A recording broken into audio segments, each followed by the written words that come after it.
नमस्कार, आप देख रहे हैं आर न्यूज। आपके साथ मैं हूं पल्लवी रविंद्र सिंह। केंद्र सरकार द्वारा लाए गए 3 कृषि कानून को लेकर सियासत कम होने का नाम नहीं ले रही है और यही कारण है कि बीजेपी शासित राज्यों के लिए मुश्किलें लगातार बढ़ती जा रही हैं। इसी क्रम में अब हरियाणा के मनोहर लाल खट्टर सरकार के खिलाफ विधानसभा सत्र के पहले ही दिन कांग्रेस अविश्वास प्रस्ताव लाने की योजना बना चुकी है, तो वहीं दूसरी ओर बीजेपी जेजेपी गठबंधन सरकार पर अब दबाव भी बढ़ने के आसार लगाए जा रहे हैं। हरियाणा के इसी बदलते समीकरण पर आज की चर्चा, लेकिन उससे पहले ये रिपोर्ट।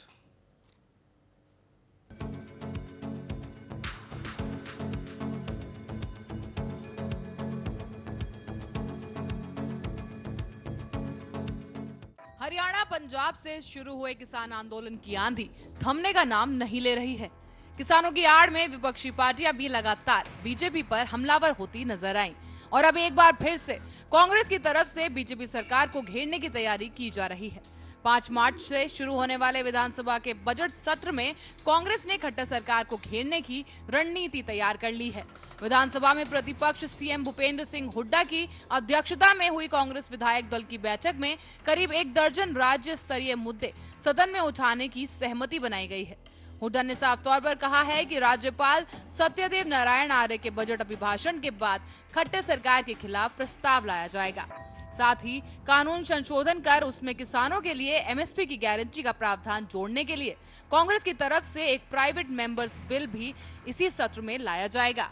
क्या है अविश्वास प्रस्ताव? संविधान में अविश्वास प्रस्ताव का कोई जिक्र नहीं है, लेकिन अनुच्छेद 118 के तहत हर सदन अपनी प्रक्रिया बना सकता है, जबकि नियम 198 के तहत ऐसी व्यवस्था है कि कोई भी सदस्य लोकसभा अध्यक्ष को सरकार के विरुद्ध अविश्वास प्रस्ताव का नोटिस दे सकता है। प्रस्ताव पारित करने के लिए सबसे पहले विपक्षी दल को लोकसभा अध्यक्ष को इसकी लिखित सूचना देनी होती है। इसके बाद ही स्पीकर उस दल के किसी सांसद को इसे पेश करने के लिए कहता है। ये बात सदन में तब उठती है जब किसी दल को लगता है कि सरकार सदन का विश्वास या बहुमत खो चुकी है। फिलहाल विपक्ष भाजपा को घेरने में जुटी है और लगभग सभी विपक्षी दल अब एकजुट होते नजर आ रहे हैं। बता दें कि हरियाणा विधानसभा में कुल 90 सीटें हैं, जिनमें से 2 सीटें खाली हैं। मौजूदा विधानसभा में सदस्यों की संख्या देखें तो 88 है, जिनमें 40 बीजेपी, 30 कांग्रेस, 7 निर्दलीय, 10 जेजेपी विधायक और 1 हरियाणा लोकहित पार्टी के विधायक गोपाल कांडा हैं। ऐसे में कांग्रेस अविश्वास प्रस्ताव लाती है तो खट्टर सरकार को 45 विधायकों का समर्थन जुटाना होगा। बीजेपी, जेजेपी और निर्दलीय विधायकों के समर्थन से बनी सरकार के पास 55 विधायकों का समर्थन हासिल था, लेकिन फिलहाल 8 विधायक सरकार से अपनी नाराजगी जता चुके हैं। हालांकि जेजेपी के 6 विधायक कृषि कानून के खिलाफ हैं और समर्थन दे रहे निर्दलीय विधायक भी अब उसके साथ जुड़ चुके हैं। इस तरह से 8 विधायक सरकार के खिलाफ हो गए हैं, जिसके बाद खट्टर सरकार के समर्थन में फिलहाल 47 की संख्या हो। ऐसी स्थिति में खट्टर सरकार को बचाने का सारा दारोमदार निर्दलीय विधायकों पर होगा। इसी बात को देखते हुए पिछले दिनों सीएम मनोहर लाल खट्टर ने निर्दलीय विधायकों के साथ बैठक भी की। इसी बात को देखते हुए पिछले दिनों सीएम मनोहर लाल खट्टर ने निर्दलीय विधायकों के साथ लंच भी रखा था। ऐसे में देखना होगा कि भूपेंद्र सिंह हुड्डा प्रस्ताव लाते हैं तो उनके साथ कितने विधायक खड़े होते हैं। Special report, Arya news.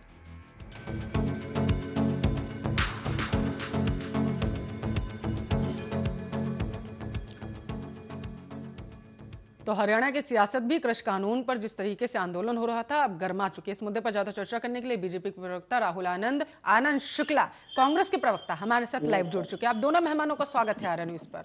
धन्यवाद। सबसे पहले राहुल जी, आपके पास आना चाहूंगी। अविश्वास पत्र लाने जा रही है कांग्रेस, क्या कहेंगे?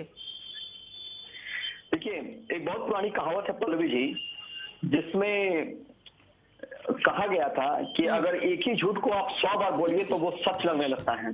और कांग्रेस की जो राजनीतिक स्तर है वो इसको घोल कर पी चुकी है और उन्होंने इस चीज का सम्मेलन कर लिया है। अगर बात करें अविश्वास प्रस्ताव की, तो सरकार के प्रति अगर कहीं नाराजगी होती है तो ये समझ आता है, लेकिन ये 100% नहीं 200% ये रोटी सेकने का काम किया जा रहा है। और जो अविश्वास प्रस्ताव लाया जा रहा है उसका कोई महत्व नहीं है, उसके बारे में कोई चर्चा भी सकारात्मक चर्चा इस पर नहीं हो सकती है, क्योंकि कांग्रेस ने भी एमएसपी का जिक्र किया था और फिलहाल अपनी राजनीतिक रोटियां सकारात्मक चर्चा क्यों नहीं हो सकती है? देखिए, सकारात्मक चर्चा तब होती है जब सदन में माननीय कृषि मंत्री जब इस बात को पूछते हैं कि इसमें काला क्या है, तो विपक्ष कोई साहसी कदम और कोई जवाब नहीं दे पाता है। तो ये बस वोट बैंक को भुनाने का प्रयास किया जा रहा है किसानों के नाम पे, क्योंकि आगामी आने वाले समय में कई राज्यों में चुनाव होने वाले हैं और हमने अपने स्टैंड को बहुत पहले ही क्लियर कर दिया था कि हम कृषि कानून को वापस नहीं लेंगे। हाँ, इसमें अगर कोई सुधार की जहां तक गुंजाइश है तो वो हम करेंगे और हमने किया भी है। और जहां तक इसमें कांग्रेस, खास करके इसमें कांग्रेस तो चैंपियनशिप जीतने के लिए उतारू भी हो चुकी है एमएसपी को लेकर।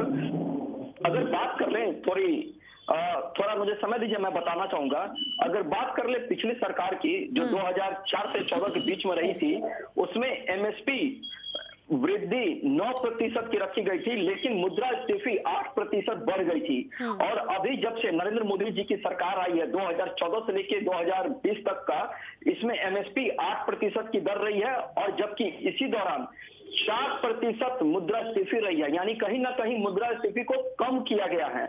तो ये कहने की बातें हैं। और जहां तक खरीदारी का जो लक्ष्य रखा गया था 2009 से 14 के बीच में सरकार के माध्यम से, वो 31.63 करोड़ टन धान और गेहूं की खरीदी की गई थी और जिसके लिए भुगतान किया गया था 3.76 लाख करोड़ रुपए।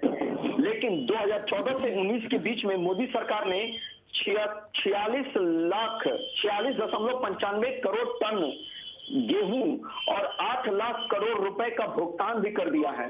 तो दोनों में बहुत ही अंतर है और बस ये परिस्थिति को भुनाने का प्रयास किया जा रहा है। और ठीक है, परिस्थितियां कैसी हैं आनंद शुक्ला जी?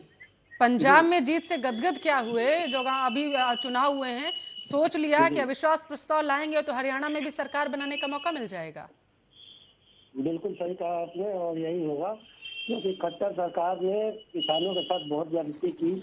जिस तरीके से खड्डे खुदवा के और तरह तरह के यातनाएं दिया गया है, वो कहाँ जाएगा? पब्लिक की जो यातनाएं हैं वो राजा पे फलता है, पार्टी पे फलती है, देश को राज्य के लिए ये सब बनाई गई है। तो इसमें दो राय नहीं है। नेचुरल वर्क है जो अभी राहुल आनंद जी बोल रहे थे कि एमएसपी बिल और ये अविश्वास प्रस्ताव की वो घोषणा, ये दोनों चीजें नहीं। तो आपको लग रहा है कि आपको एक मौका मिल जाएगा बिल्कुल हरियाणा में सरकार बनाने का? हाँ जी, सरकार गिरेगी पक्का, क्योंकि इन लोगों का तोड़ फोड़ की राजनीति जो आदतें बनी हुई है, आंकड़े पेश करते हैं ऐसे धड़ाधड़ की जैसे कंप्यूटराइज वर्क है इन लोगों का, और ये नहीं जानते कि इनके पास पैसे कहाँ से आते, अन्य कहाँ से आते, सेफ्टी कहाँ से आती। तो अब ये राज्य चलाने की बड़ी है, क्वालिटेटिव भी है क्वांटिटेटिव भी है। इनका जो देश के जो प्रधानमंत्री हैं वो क्वांटिटेटिव में चले गए हैं। ठीक है राहुल आनंद जी, मतलब नहीं है।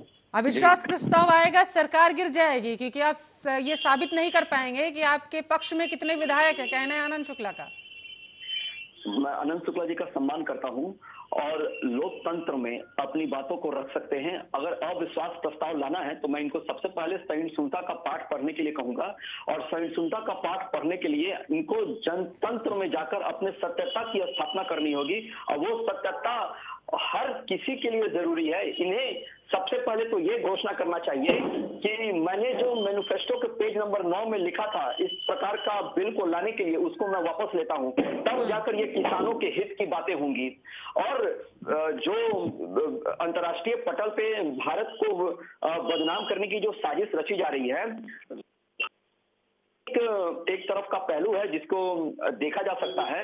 और जहां तक सरकार गिरने की बात है तो फिलहाल पौंडीचेरी में इनके सांसद गए थे जब उनको ये पता नहीं था कि मत्स्य के लिए कौन सा विभाग बना रखी है केंद्र सरकार ने और उसको बनाने की वो बात कर रहे थे। तो अगर इस तरह का नेतृत्व है, कहीं ना कहीं नेतृत्व को तो दिशा इनके ही माध्यम से मिलना है। तो मैं इनका सम्मान करता हूं और ये अपना रखे, लेकिन अंततः इसका समीकरण यही निकलेगा कि ये बस बातों को भुनाने का प्रयास करेंगे और चुनाव के फेवर में माहौल बनाने के लिए प्रयासरत हैं ये जी। लेकिन अगर अविश्वास प्रस्ताव लाने में वो साबित हो गए, अगर पक्ष में आप अपने विधायक साबित नहीं कर पाएंगे, फिर क्या समीकरण निकलेगा हरियाणा की राजनीति का? आप समझ रहे हैं? बिल्कुल।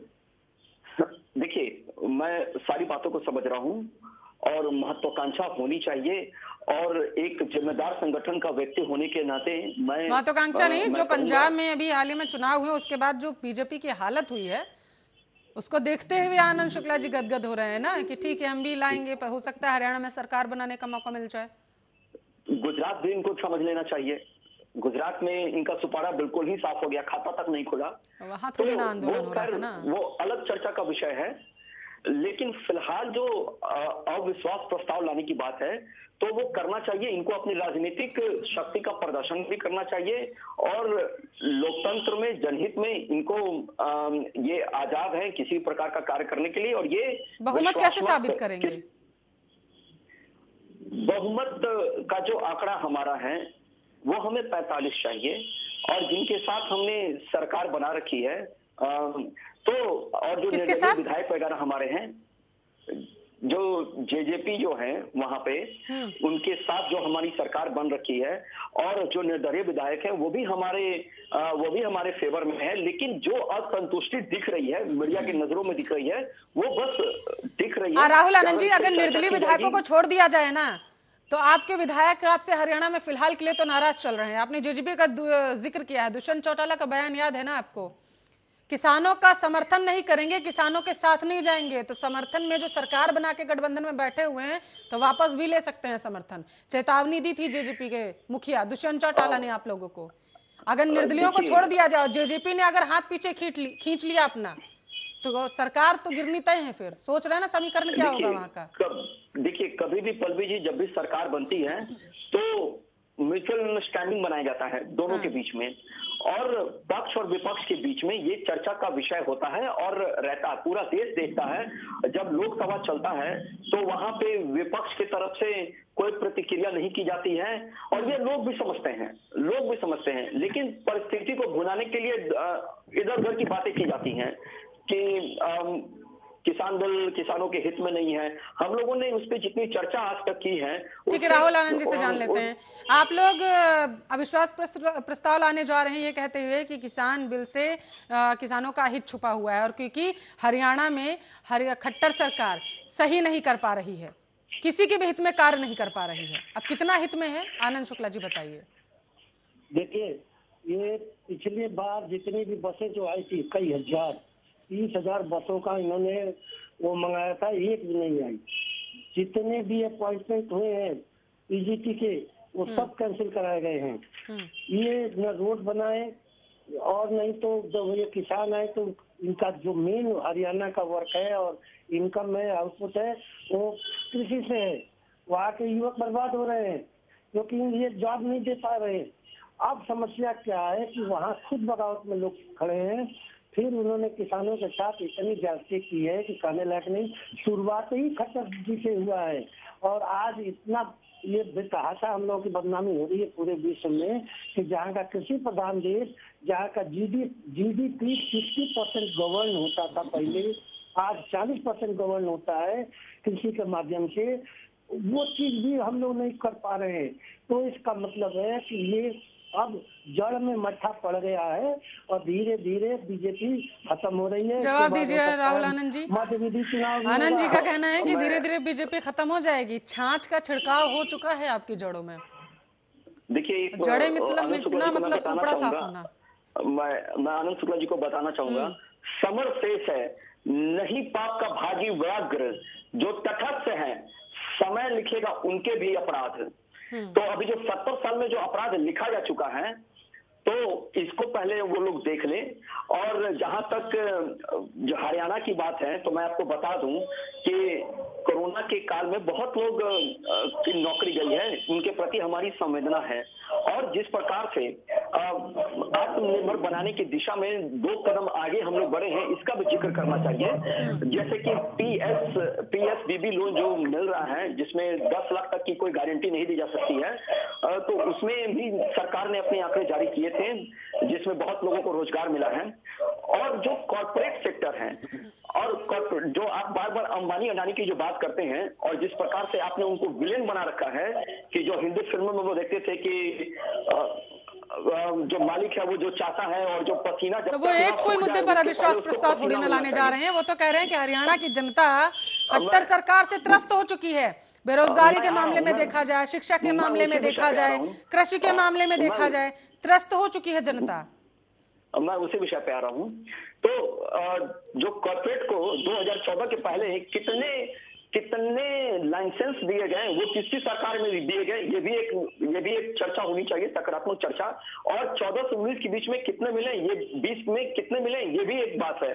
और जो वहां की हरियाणा की जनता को जो ट्रस्ट करने की जो बात है, तो मैं आपको आश्वासन दिला देता हूं इस चीज के लिए कि लगातार वहां एनडीए के नेतृत्व में वहां की आवाम का लगातार विकास हो रहा है।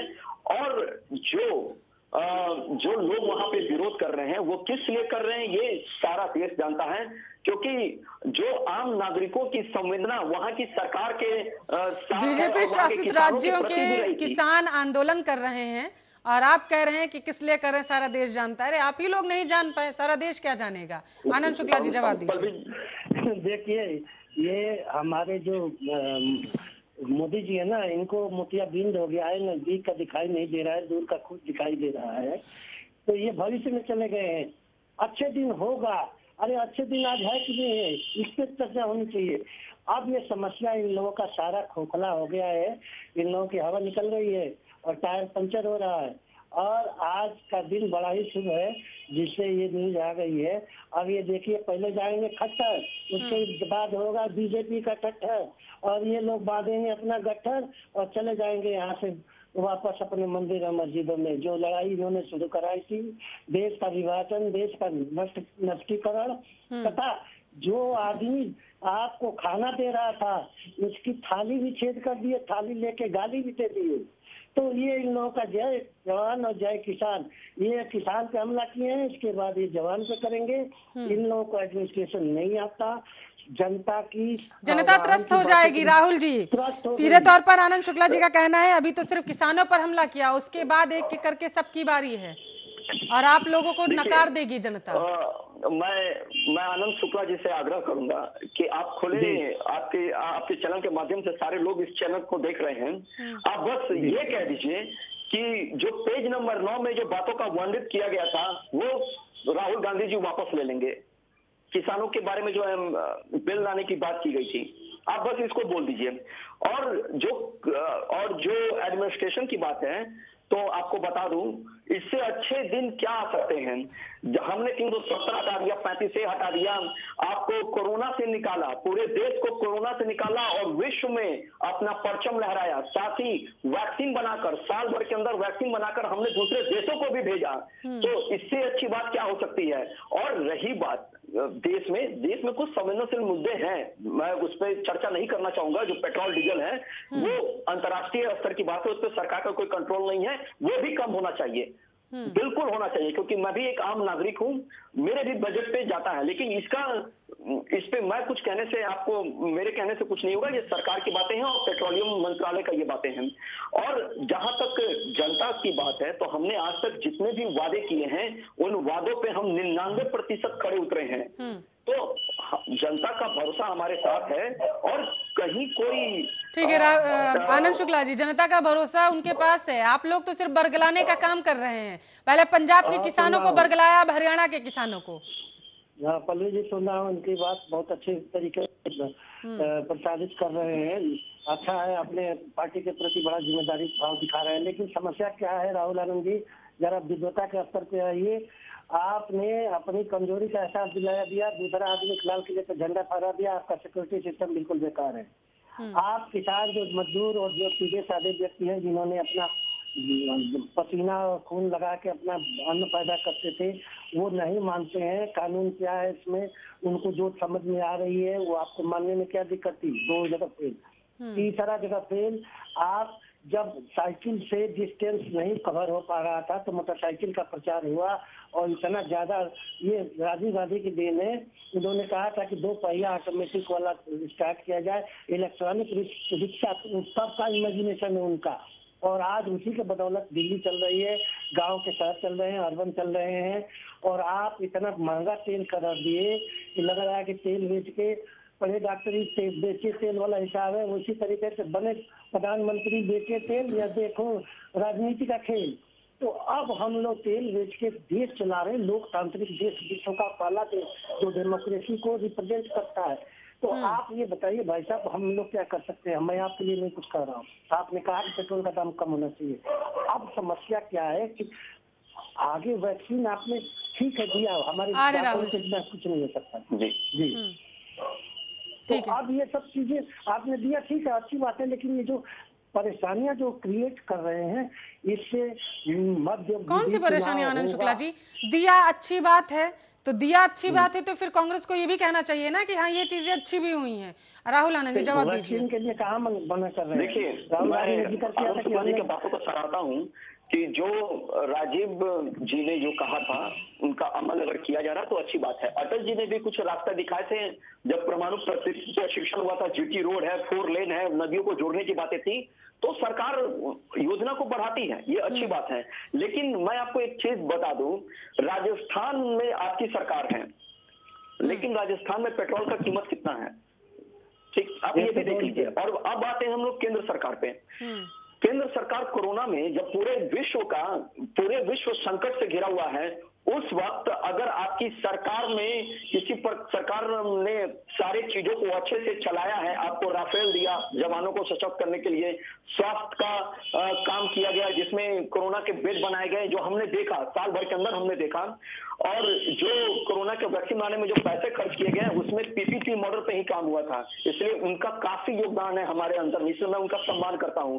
और जो इंदिरा आवास बनाई जाती है और 40 रुपए 30 रुपए में जो धान गेहूं खरीद कर लोगों को 2 रुपए में खिलाई जाती है, ये भी एक वजह है कि आप तो कहीं ना कहीं अगर कुछ असर पड़ता है तो आपको ये भी देखना होगा कि देश अगर बढ़ रहा है तो असर।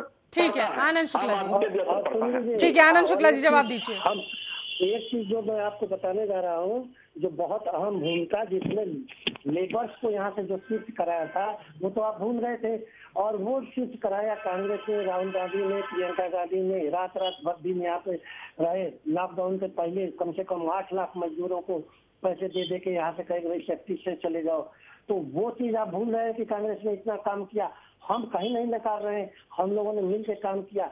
इसी काम से आप 6 महीना साल भर और गवर्नमेंट चला पा रहे हैं, नहीं तो गवर्नमेंट गिर जाती, क्योंकि प्रोडक्शन जीरो चल रहा है, जीडीपी माइनस में चल रहा है। ट्रेवलिंग बंद हुआ था, चलो इंटरनेशनल बंद हुआ था, लेकिन आज टेम्पररी आप जॉब दे सकते हो, 30 दिन में 10 दिन का तो जॉब दे सकती हो, जिससे खाना खुराकी मिल जाए। हम लाइन में खड़े होके, मैं डॉक्टर हूँ, मैं लाइन में खड़ा होके चावल दे रहा हूँ, आपको कैसा लग रहा है बताइए?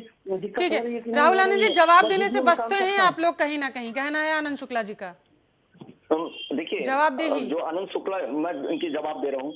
आनंद शुक्ला जी ने जीडीपी की बातें की, पूरे विश्व का जीडीपी गड़बड़ था, और जहां तक कि हमारे देश में भी -30 के आसपास था, लेकिन अब वो -7 है। तो कहीं ना कहीं मैन्युफैक्चरिंग इंडस्ट्री बढ़ गई है और उनका प्रोडक्शन तेजी से बढ़ा है। और जो चावल लेने की बात है, तो लाइन में लगकर, तो मैं आपको बता दूं, सरकार के द्वारा ये भी अनुबंध किया गया था कि आपको समय दिया गया था कि आप इस जगह पर आकर अपना चावल अनाज लेके जाइए। तो आपको ये भी टाइम को याद रखना चाहिए। हमारे अगर हम पे कोई संकट आता है तो संकट से उबरने में रणनीति बनानी होती है।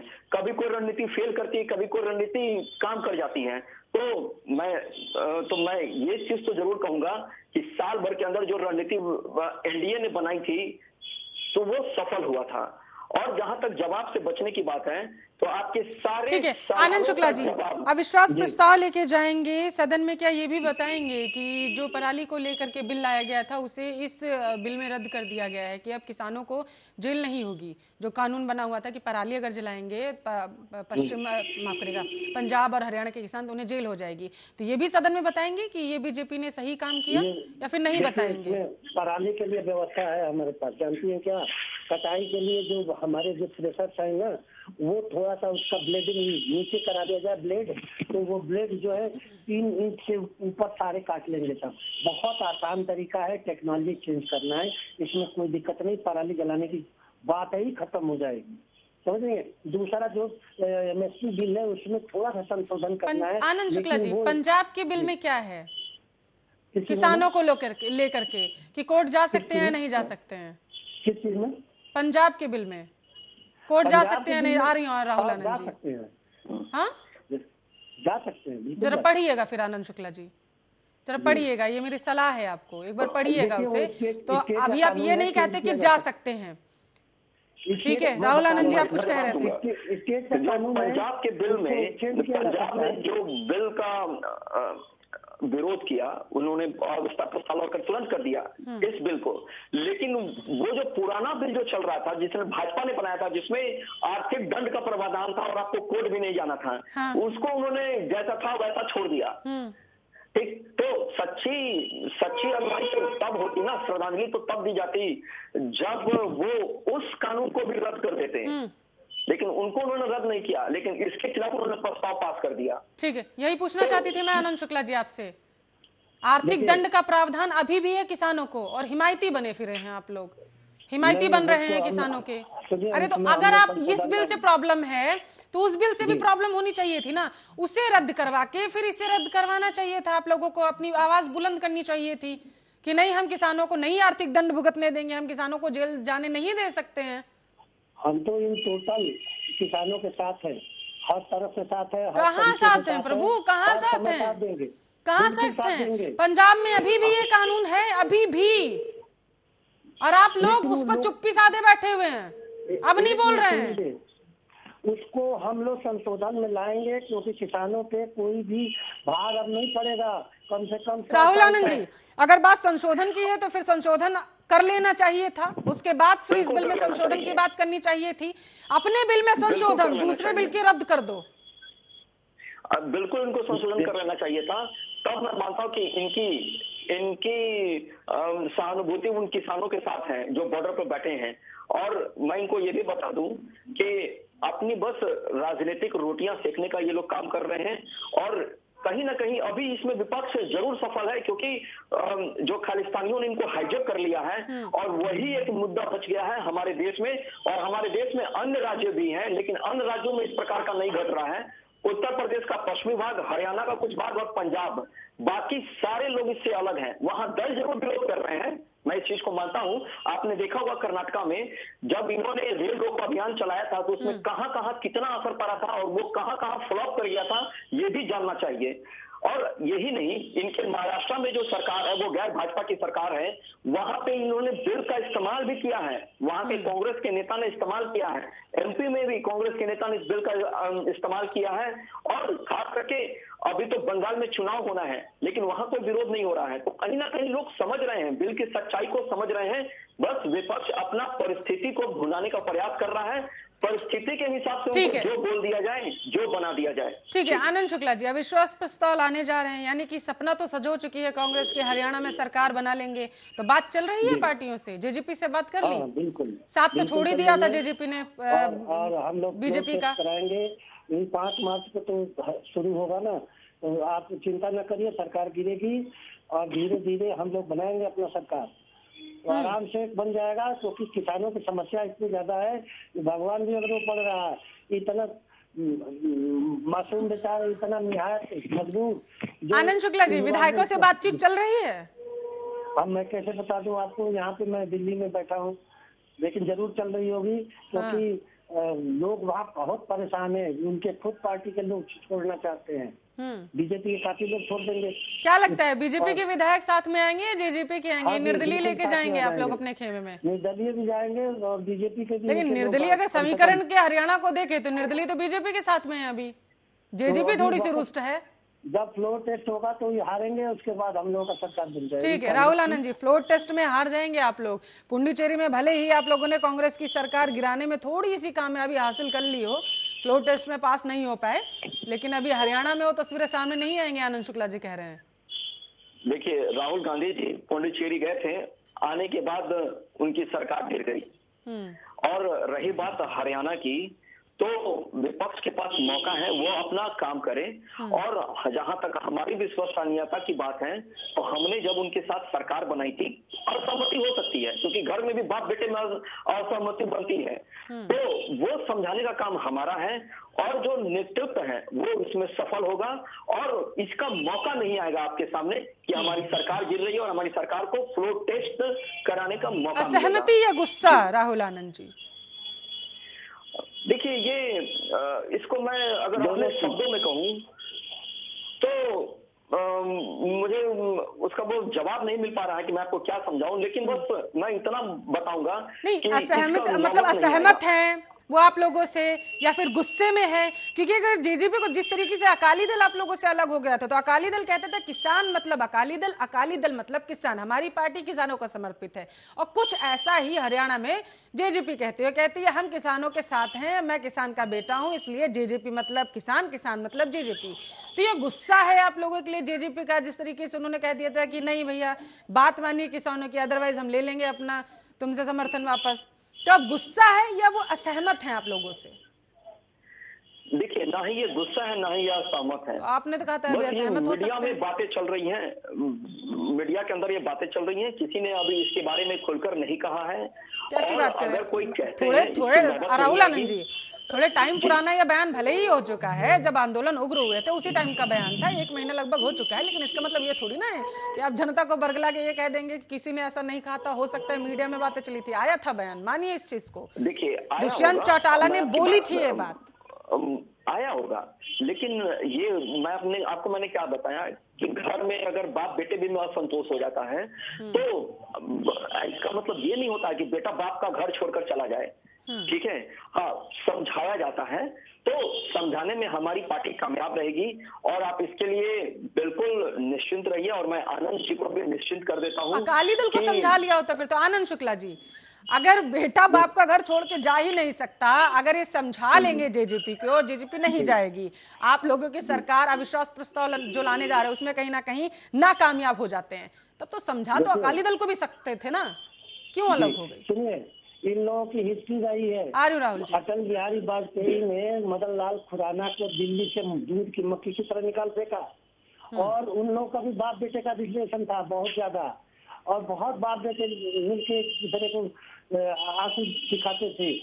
और इन्हीं के जो रूलिंग प्राइम मिनिस्टर हैं, ये भी मोदी जी के सहारे और आडवाणी जी के सहारे बढ़े, और दूध की मक्खी की तरह दोनों लोगों का, कहीं भी मोदी जी वाजपेयी जी का नाम नहीं लेते, आडवाणी जी का नाम नहीं लेते, समझ रहे हैं, नहीं आरएसएस का नाम लेते हैं।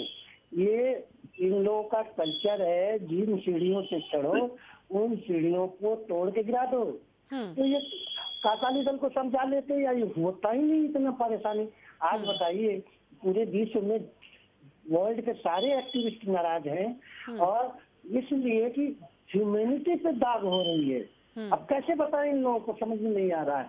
कौन सा कानून, ये सारे कानून ह्यूमंस के लिए बनाया गया है, ह्यूमंस बीइंग कर रहे हैं, अभी ह्यूमन भी नहीं हो पाए हैं हम लोग। तो आप जहाँ पे ऐसे कानून पारित होंगे जिसमें संशोधन करना कितना आसान है, आपने तो जीबी बना रखा है। 38,000 करोड़ रुपया डेली का नुकसान हो रहा है, आप कुछ समझ ही नहीं पा रहे हो। आप ठीक है, राहुल आनंद जी जवाब दीजिए। देखिए, अकाली दल की जहां तक बात है, तो आपको मैं याद दिला दूं कि अकाली दल ने भी पहले इसका समर्थन किया था, और चूंकि पंजाब है, पंजाब में किसानी ज्यादा होती है और वहां पे बड़े बड़े किसान हैं, उनके जोत का आकार 5 से 6 एकड़ का होता है, और हरियाणा में करीब 3 से 4 एकड़ के आसपास का होता है। तो जो बड़े किसान हैं वो किसी भी प्रकार से प्रभावित कर सकते हैं, क्योंकि जो मंडिया में जो टैक्स आता है वो उससे राज्य सरकार को बहुत ज्यादा फायदा होता है, और उस टैक्स को हमने खत्म करने का काम किया है।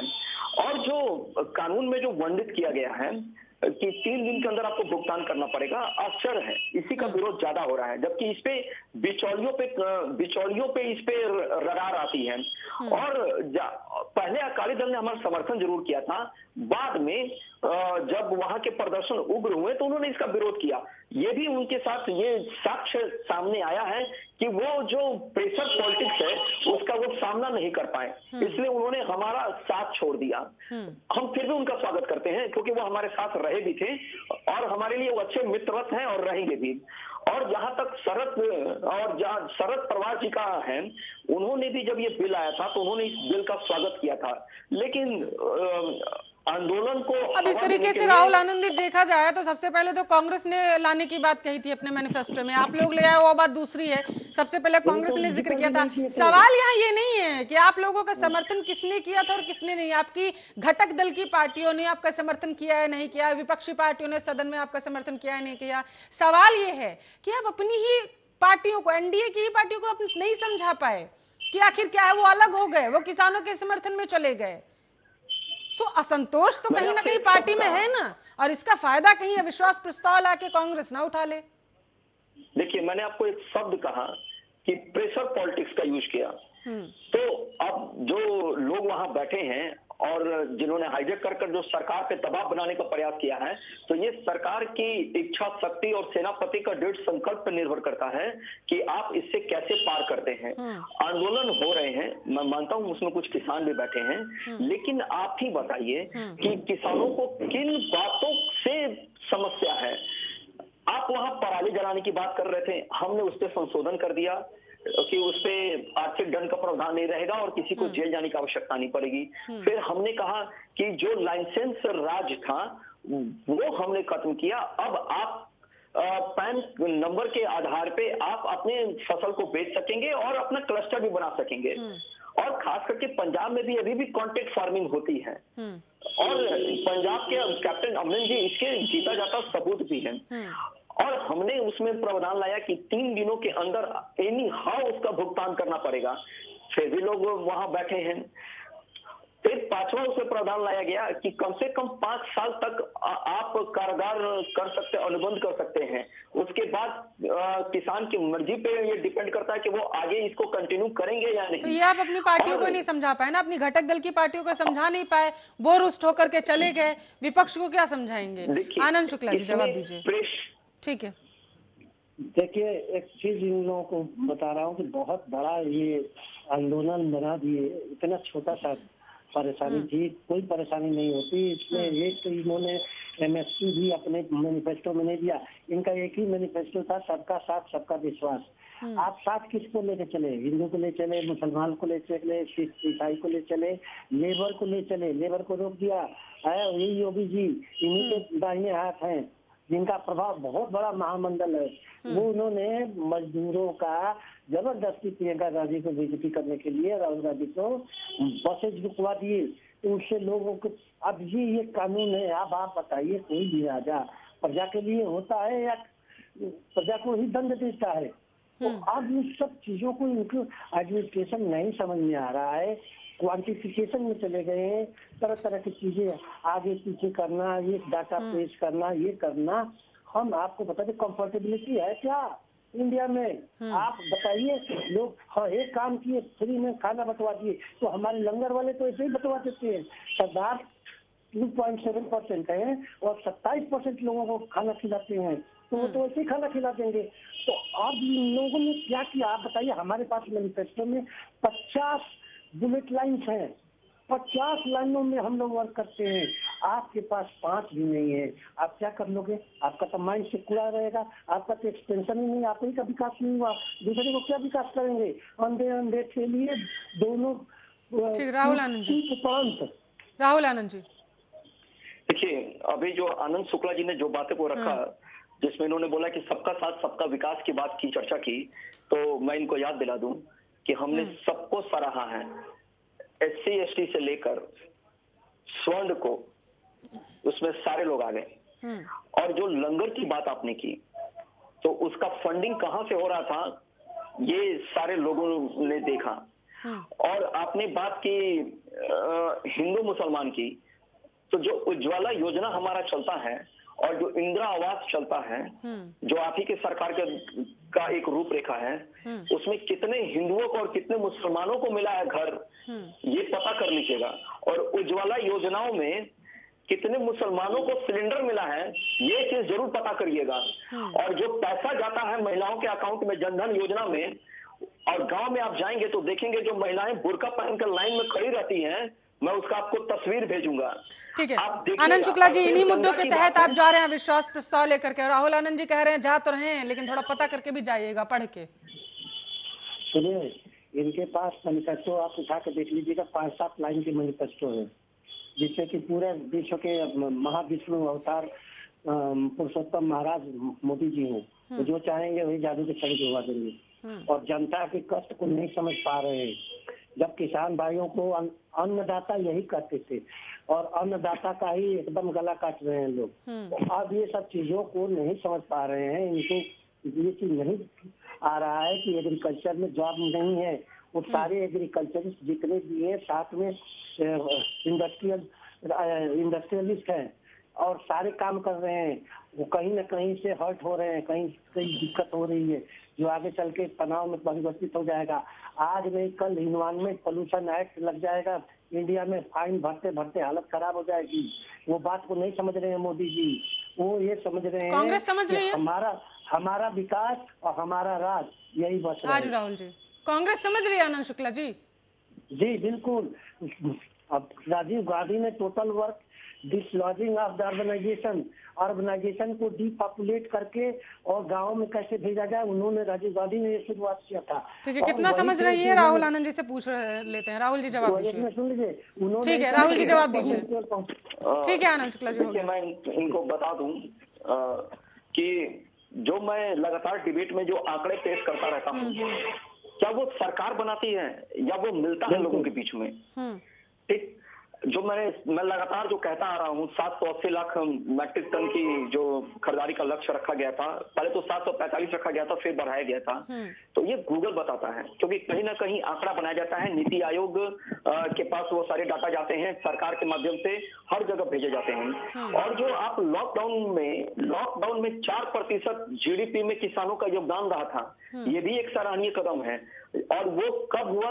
ये अभी की सरकार में हुआ है, मौजूदा सरकार में। और जो इन्वायरमेंट एक्ट की आपने बात की है, तो मैं आपको बोलूंगा कि मैं इसका समर्थन करूंगा, क्योंकि हमारे देश की आबादी बढ़ती जा रही है और रहने के लिए हमारे पास शुद्ध हवाओं की कमी होती जा रही है।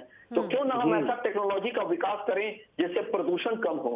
इसके लिए पेट्रोल डीजल को भी धीरे धीरे लगाम लगाना जाना चाहिए। और जो कीटनाशक दवाइयों का प्रयोग खेतों में की जाती है, उससे भी प्रदूषण होता है वातावरण में, तो वो भी आने वाले समय में कंट्रोल करना चाहिए, क्योंकि हमारी आबादी बहुत है और हमारे पास सीमित जगह है। और अगर हम रहेंगे नहीं तो क्या पेड़ और ऑक्सीजन अपने कंधे पर रख के चलेंगे? इसलिए कहीं कोई कानून बनता है और कड़ा कानून बनता है तो उसका पालन भी करना चाहिए। और पालन कराने का दायित्व तत्काल सरकार के हाथ में होता है, और कुछ जवाबदेही हमारे जैसे लोगों की भी है, क्योंकि मैं भी किसान का लड़का हूँ, मैं भी किसानी करता हूँ। मेरे यहाँ तंबाकू की आनंद शुक्ला जी जवाब खेती होती है। जिम्मेदारी होती है राज्यों की। देखिए सही बात है, सब कह रहे हैं, हर चीज उनकी आंकड़े जो है वो प्रदर्शन के लिए होते हैं और पेपर वर्क के लिए होते हैं। जहाँ पे सोसाइटी पेपरलेस हो रही है, उसका एक ही काम है कि कंफर्टेबिलिटी दी जाए ह्यूमंस को, और फूड, शेल्टर एंड प्रोटेक्शन, ये सारी चीजें दी जाए। अब इसमें कौन सी कानून और कौन सा क्वांटिफिकेशन आ रहा है? आप क्वांटिटी में चल रहे हो, हम लोग क्वालिटी में चलते हैं, क्वालिटी बेस्ड। राजीव गांधी उस समय दूरदर्शिता से पहले ही कर दिए थे कि 10% की और सुविधा मिल रही है गाँव को, इसको कम से कम 80% सुविधा होनी चाहिए। 80:20 माने 80, अगर 20% काम कर रहे हैं तो 80% होता है, और 80% काम कर रहे हैं तो 20% के बराबर होता है। इसीलिए डीपॉपुलेशन फ्रॉम सबअर्बन, अर्बन से हटाना चालू किए, मार्केटिंग डेवलप कराना चालू किए, गाँव में मार्केटिंग, पंचक्कियाँ, ऑर्गेनिक एग्रीकल्चर। हमारे आज भी भाई इतने मौजूद हैं जो आदिवासियों को मध्य प्रदेश में और छत्तीसगढ़ में ये आयुर्वेदिक खेती स्टार्ट कराए। आज ये बाबा रामदेव हैं, वही छत्तीसगढ़ में करोड़ों का वो फील्ड खरीदे हैं कि वहाँ पे आयुर्वेदिक। मूली 1 रुपया है और मूंगफली जो है 1200 ठीक है राहुल आनंद जी, जो अविश्वास प्रस्ताव लाने जा रही है कांग्रेस, किस तरीके से जवाब देंगे उसका सदन में? 2 शब्दों में जरा सा दर्शकों को भी समझा दीजिए। देखिए, जो अविश्वास प्रस्ताव आने जा रहा है वो देखने का चीज है। और इसमें कांग्रेस को कहीं से कोई सफलता प्राप्त नहीं होने वाली है। बस वो मनगढ़ंत बातें और मुंगेरी लाल की हसीन सपने हैं जिसे कुछ दिनों के लिए ये लोग देखेंगे और इसका फायदा आने वाले चुनाव को गिनाएंगे। इसलिए मनगढ़ंत बातों में नहीं पड़ना है और सरकार अपना काम कर रही है। देखिए, आपने कहा फायदा नहीं होगा, आनंद शुक्ला जी मुस्कुराने लगे जाकर के। आनंद शुक्ला जी, बता भी दीजिए थोड़ा दर्शकों को कि किन तथ्यों के तहत, किस रणनीति के तहत आप लोग अविश्वास प्रस्ताव लाने जा रहे हैं और क्या आगे की तस्वीरें हो सकती हैं। देखिए, इन लोगों को पता नहीं है कि प्रकृति का नियम है, जहाँ उतार होता है वहीं से चढ़ाव विशाल होता है और जहाँ चढ़ाव है वहां से उतार मिलता है। मोदी जी का अपना पीक परफॉर्मेंस थे और उनका दिमाग काम नहीं कर रहा है, भावना शून्य हो गए हैं, सेंस नहीं वर्क कर रहा है जो मानव के प्रति है। राजनीति में इतना इन्वॉल्व हो गए हैं जैसे कि स्टालिन वगैरह थे जो जनता को कुछ नहीं समझते थे, उसी तरीके से उनका भावना हो गया है और केवल अपना ऐड कराते रहते हैं, कभी चाइना से कभी अमेरिका से, और वो सब चीजें नहीं चलने वाली। ठीक है राहुल जी, आखिरी प्रतिक्रिया आपकी तरफ से, समय की कमी है। देखिए, इन्होंने जो बात कही है इस पे थोड़ी मुझे हंसी भी आई है कि भावना शून्य हो गए हैं। तो मैं आपको बता दूं कि आपके जो मुखिया हैं, पूर्व मुखिया, उनको तो यही पता नहीं है कि शंभू बॉर्डर है कि सिंधु बॉर्डर है, पहली बात। दूसरी बात, जब वो जाते हैं पौंडीचेरी में तो उनको ये भी पता नहीं है कि जिस भीड़ को वो संबोधन कर रहे हैं तो उसका विभाग बना है कि नहीं बना है, जबकि वो तो नरेंद्र मोदी जी से बहुत कम उम्र के हैं। फिर वो जहां वो प्रदेश मंत्री जब 2500 बोलते हैं 2500 को, तो ये भी एक सोचने का है।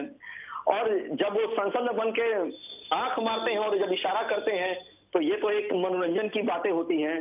तो आप जिनके घर खुद शीशे के होते हैं वो दूसरे पे पत्थर नहीं मारे तो ही बेहतर है। और इससे ज्यादा मैं कुछ नहीं कहूंगा, समय शेष है, आने दीजिए, वक्त बताएगा कि कौन किस पे भारी पड़ता है। ठीक है, बहुत बहुत शुक्रिया राहुल आनंद जी, बीजेपी के प्रवक्ता, डॉक्टर आनंद शुक्ला कांग्रेस के प्रवक्ता हमारे साथ जुड़े हुए थे इस मुद्दे पर चर्चा करने के लिए। बहुत बहुत शुक्रिया आप दोनों मेहमानों का इस मुद्दे पर चर्चा करने के लिए। लेकिन इसमें कोई दो राय नहीं है कि कृषि कानूनों को लेकर के लगातार घमासान मचा हुआ है और अब इस पर अविश्वास प्रस्ताव लाने जा रही है कांग्रेस। लेकिन देखने वाली बात यह होगी कि अविश्वास प्रस्ताव आने के बाद बीजेपी यानी कि एनडीए का अगला कदम क्या कुछ होता है। फिलहाल के लिए इस बुलेटिन में बस इतना ही। बने रहिए हमारे साथ, देखते रहिए आरएन न्यूज़।